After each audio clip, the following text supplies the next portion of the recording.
पहिरे ब्याला, ब्याल बनी सांप, सांप का उन्होंने कंगन और कुंडल बना दिया। जटा मुकुट अहि मोर संवारा, और अपने जटाओं को उन्होंने अहि कहते हैं सांप, और सांप का ही मुकुट बना करके ऐसे बन गए मेरे भोले बाबा। सबके सब निकल पड़े। नाचही गीत परम तरंग भूत, सब भूत प्रेत जितने भी थे सब जा नाच नाच करके हिमालय शेरराज के घर पे पहुंच गए बारात लेकर के। और कैसे हैं जाबालिक को, जाबालिक भरत जस कहते हैं तन छार ब्याल, तन छार ब्याल कपाल भूषण नगन जटिल भयंकरा, संग भूत प्रेत पिशाच जोगी विकट मुख रजनी करा। जो जिया तरही बरात देखत पुण्य बड़ तेरी कर सही, देखही सो उमा विवाह घर घर बात असिलरी कहीं कही। अब जब मेरे भगवान शंकर के बारात को देखा तो जितने भी हिमालय में रहने वाले जो भी गए थे, कन्या पक्ष के तन छार, शरीर में राख, ब्याल कपाल, कपाल में ब्याल सांप रखे हुए हैं, भूषण सर्पों का है, नग्न शरीर है और जटिल भयंकर सर्प हैं, गले में मुंडों की माला धारण की हुई है, संग में भूत पिशाच। और बताइए आपको, किसी का तो नाक नहीं है, किसी का मुख नहीं है, किसी का मुख पीठ की तरफ है, किसी का पैर उल्टा है और किसी का पैर ही नहीं है। और ऐसे देख करके जितने भी कन्या पक्ष के थे सब भाग करके चले गए। और हरे ये भरद्वाज जी कहने लगे कि जो इन भूतों को देख करके बचेगा वही जाकर के पार्वती जी का विवाह देख पाएगा, नहीं तो उनके रूप को देख करके सदमा लगेगा, सब वही मर जाएंगे। ऐसा आगे जाकर के अपने अपने माता पिताओं को कहने लगे, क्योंकि बच्चे बारात देखने जाते हैं, माता पिताओं को कहने लगे कि ये माँ, ये पिताजी, ये शंकर जी की बारात आ रही है कि यमराज की बारात आ रही है? हमें तो ऐसा लग रहा है कि यमराज की बारात आ रही है। आपस में कहने लगे। इधर बारात आई, बारात आकर के जनमासी की तरफ जाने लगी। स्त्रियों ने देखा, स्त्रियां बड़ी द्रवीभूत हुई, दयालु कृपालु होती हैं, तो रोने लगी, हे पार्वती, तुझे इतना सुंदर स्वरूप मिला और तेरे भाग्य में ऐसा दूल्हा कहां से? और सब रोने लगे। पार्वती सुन करके माता मैना अपने हाथ में आरती की थाली लेकर के आई और जो ही खड़ी हुई दूल्हा को देखी। नारद जी खड़े, जो बिचौला होता है वो बीच में ही खड़ा होता है। नारद जी का हाथ पकड़ करके कहा, कौन से हैं हमारे दामाद? नारद जी ने कहा, ये पार्वती का पति ये है। माता मैना तो लेट ही गई, बेहोश हो गई। आरती की थाली को घर के अंदर लेकर जल जाऊंगी, मर जाऊंगी, फांसी लगा दूंगी, लेकिन अपने बेटी के दिल को, अपनी बेटी के दिन को नहीं बिगाड़ूंगी। ये माँ है। मैंने कहा 3 प्रकार की कथाएं दे दो इधर, ये तुम्हारी हमारी कथा है।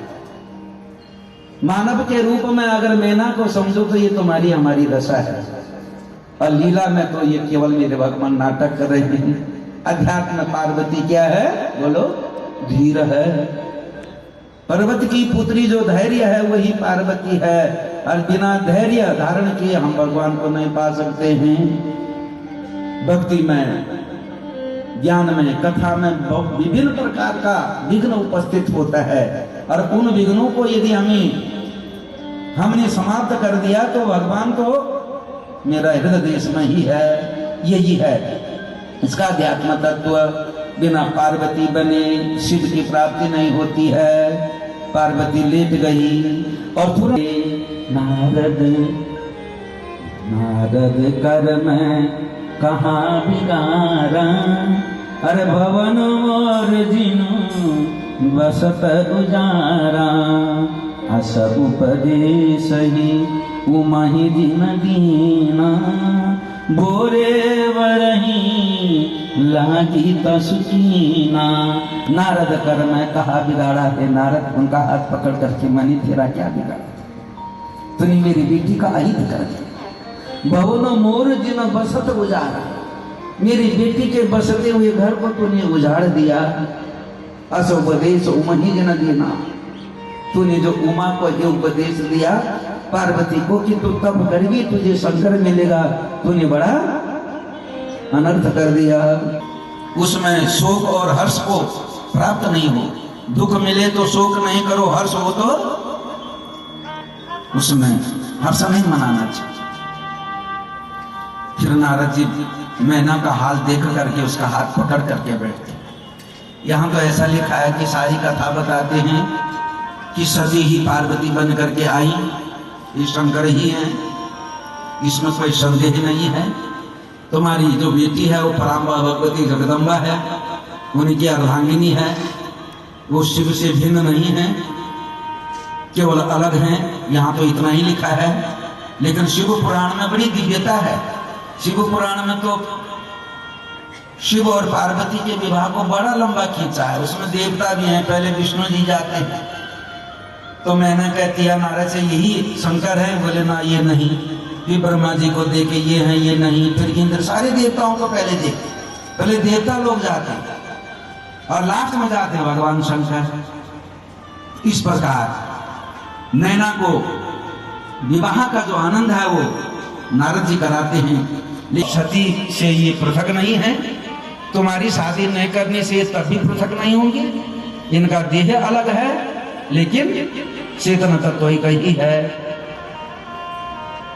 फिर मैना जी मानी, यहां तो ऐसा लिखा है, लेकिन शिव पुराण में ऐसा लिखा है कि मैना तब तक नहीं मानी। उसने कहा अगर ये भगवान है तो भगवान बन करके दिखाएं। तो भगवान शंकर ने इतना अद्भुत शरीर धारण किया कि भगवान विष्णु की जो छवि थी वो छवि भी मेरे भगवान शंकर के छवि से कम थी। इतना दिव्य स्वरूप मैना को मेरे भगवान शंकर ने दिखाया। सीता भस्माले पिंद्र करोटी परिकर, अमंगल्यम शीलम तब भवतु नामैवमखिलम। अरे तथापि स्मृतीणां वरद परमं मंगलमसि। भगवान का रूप देखने में तो अमंगल है, लेकिन जब वो किसी का कल्याण करते हैं तो सबके लिए मंगलमय ही हैं। जो इस अमंगल रूप को देखता है उसका मंगल होता है। ऐसा स्वरूप है मेरे भगवान का। उन्हें पता बोध हो गया ये पराम्बा भगवती जगदम्बिका है, तो सीधे माता मैना ने, हिमालय ने पार्वती की पैरों को पकड़ करके उनके पैरों में अपना माथा रखा। देवी भागवत में तो हिमालय जी ने देवी जी से अपनी बेटी के रूप में जन्म लेने के लिए प्रार्थना की। और देवी भागवत का अगर 7वां स्कंद आप पढ़ेंगे तो इतना उसमें फिलोसफी है, इतना वेदांत है, बड़ा दिव्य ज्ञान दिया है माता पार्वती ने आने से पहले। पार्वती बाद में बनी हुई, लेकिन देवी ने अपने होने वाले पिताजी को बड़ा दिव्य ज्ञान दिया है। तो फिर भगवान शंकर को जेवनार से जो जन्माशा होता है, जहाँ बारात ठहरती है, वहाँ भोजन कराया, सबने भोजन किया। और उसके बाद जब भोजन करते हैं तो गाली देने लगे। विवाह की जो गाली होती है वो मंत्र माना जाता है, तो गालियां भी दे रहे हैं मेरे बोले शंकर को। भगवान ने कहा तो अब तुम्हारी गाली देने से क्या होगा, तुम्हारी पार्वती को तो मैं ले ही जा रहा हूँ। बोले बाबा आज पहली बार शादी में जो स्थिर रहते हैं वो अपनी बागबानी के द्वारा आज ससुराल में सबको प्रसन्न कर रहे हैं। विवाह संस्कार संपन्न हुआ, लेकिन विवाह से पहले लिख रहे हैं इन्होंने एक बहुत अच्छी बात कही है कि सबसे पहले गणेश जी की पूजा करें। अब कई बार आप लोगों को लगेगा कि गणेश जी तो भगवान शंकर के पुत्र हैं, तो शिव और पार्वती के विवाह में गणेश जी का पूजन कैसे हुआ। तो तो गोस्वामी जी ने स्पष्ट कर दिया कि देवता अनादि हैं, अनंत हैं। देवताओं के दो रूप होते हैं, विग्रह अविग्रहाश्च। वो शरीर वाले भी होते हैं और बिना शरीर के भी होते हैं। इसलिए अनादि होने के कारण गणेश जी इस रूप में नहीं रहे होंगे, लेकिन उस रूप में रहे होंगे। हाथी के सूंड वाले में नहीं रहे होंगे, लेकिन अनादित्व होने के कारण